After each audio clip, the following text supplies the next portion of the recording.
What's up, everybody? It's your boy, Urban Sports Guru. How y'all doing? How y'all living? Enjoying this beautiful day, getting an extra bit of cardio in. But let me holler at y'all about the NBA playoffs, the second round. First and foremost, congratulations to the Phoenix Suns. I do not think that they would blow them out the water the way they did. I thought that would be a 5-6 game series, but a 4-game sweep. Only thing I could say is I hope everyone in Denver comes back healthy, because with the way the NBA playoffs is turning out this year, if everyone from Denver was healthy and with certain players' maturation, this could have been Denver's year to get the chip. There's injuries all over the place. They have an MVP. They have a stud closer. They have I think, an MVP on the rise in MPJ. And you still got Bol developing him, along with a great supporting cast. This could have been their year.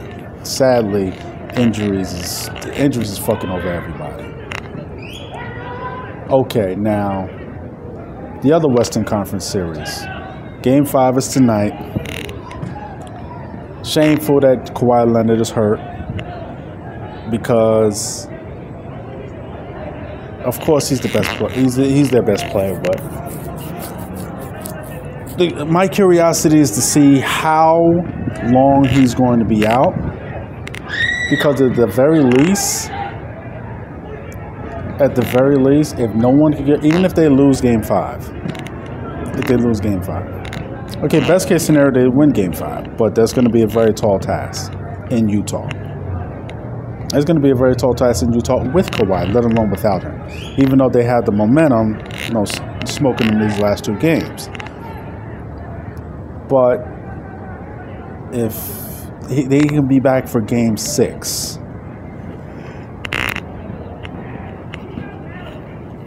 if Kawhi can be back for Game 6, that's going to be the key. If he can't come back at all, then it's over. Clippers don't have a shot. Now, as far as the Eastern Conference, the interesting series to me is the Atlanta Hawks versus the Philadelphia 76ers.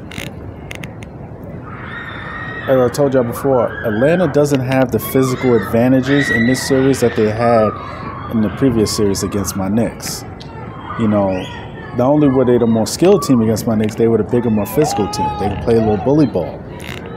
They can't do that shit against Philly.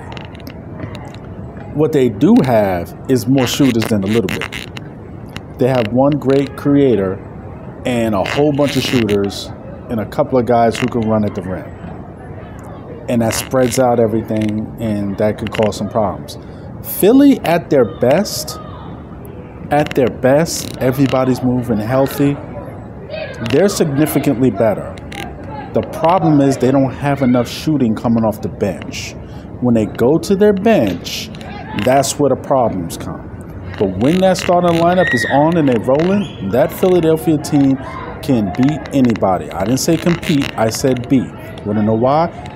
They have the most unguardable player in the NBA.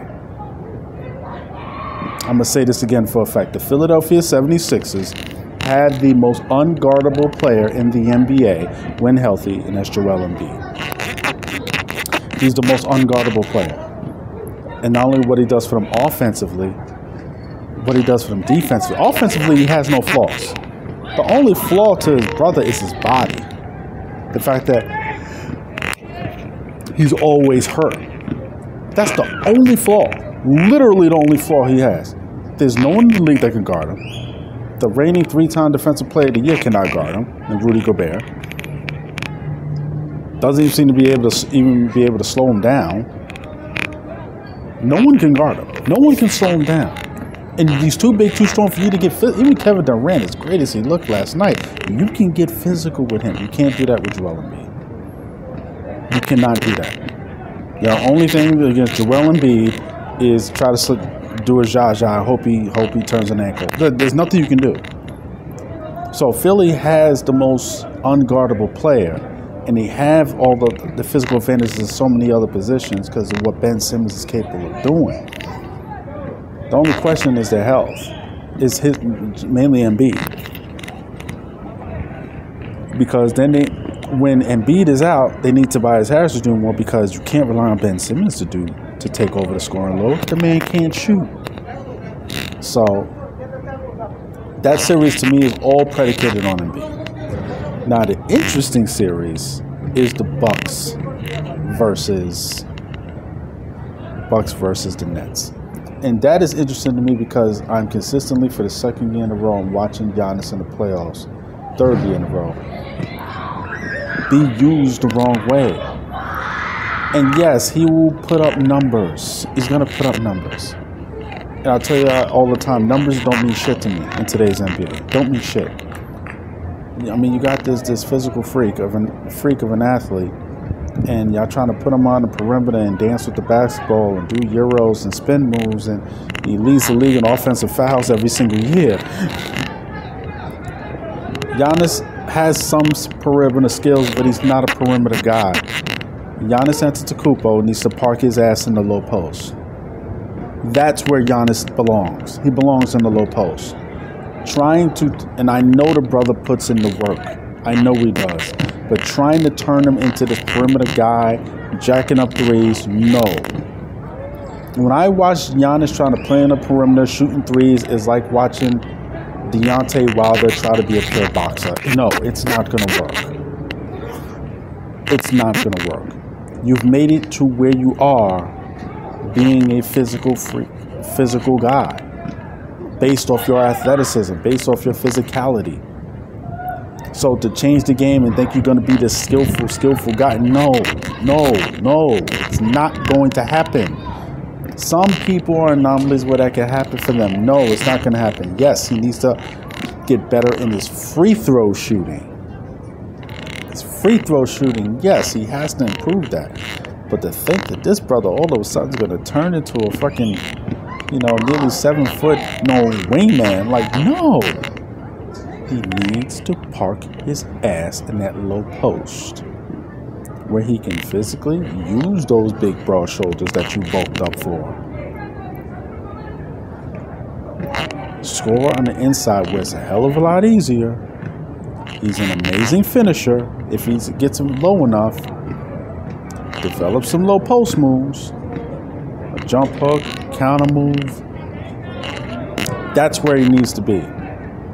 And him doing that, the team can get him the ball in pressure situations instead of relying on Chris Middleton. Chris Middleton has come up big. It's not like he's incapable, but Chris Middleton is not a franchise player. He's not. When I see them trying to rely on Chris Middleton to make the big shots because you can't give your go-to guy the ball, is reminding me of the Sacramento Kings, how they couldn't give the ball to Chris Webber because Chris Webber used to choke, so they had to rely on Mike Bibby. Now, I understand a good argument could be made about how those Sacramento Kings should have won a championship if not for the referee and that, what he did and whatever. I understand that, but when there was the fourth quarter and you got James Harden switched on you, you're supposed to body James Harden, let alone the fact that he's injured. Even a healthy James Harden, Greek Freak, you're supposed to body that man. You're supposed to body. That's supposed to be a bucket, and you didn't do it. Because they're so busy trying to change this man to be something. No, he has to play in the low post. He has to. Stop trying to make this dude a guard. He's a power forward. Emphasis on the word power. Now, how much further the Nets can go if they finish this, if KD is able to finish off this series, how much farther the Nets can go without the other two? I don't know. I don't know if they could beat a healthy Philly. Because a healthy Philly is capable of beating them with all three of them there. Nets would be the favorite, but the Philadelphia is capable. Why? Because just like I said, Joel Embiid, who the Nets will absolutely have zero answer for. Not even anything to try to slow him down. Nothing. They will have absolutely nothing for him. So, how much further you can go, I don't know. And all you LeBron slurpers out there trying to say, "Oh, my son LeBron got his team to the finals." LeBron James didn't get when LeBron James didn't have Kevin Love and Kyrie that year, and he still got his team to the finals. It wasn't this at Eastern Conference. He didn't play against a team that had another superstar. So this is a whole different ball game. Whole different ball game. When he went 7 games against Indiana, that Indiana team ain't as good as Milwaukee. That Indiana team with Victor Oladipo ain't as good as fucking this year's Philadelphia team. It's nowhere close. Both of those squads smoke that Indiana team. Smoke them. No questions asked. So keep that in perspective before you LeBron supporters start coming at KD. All right? Keep that in perspective. It's your boy, I'm the sports guru, and I'm out. Salute.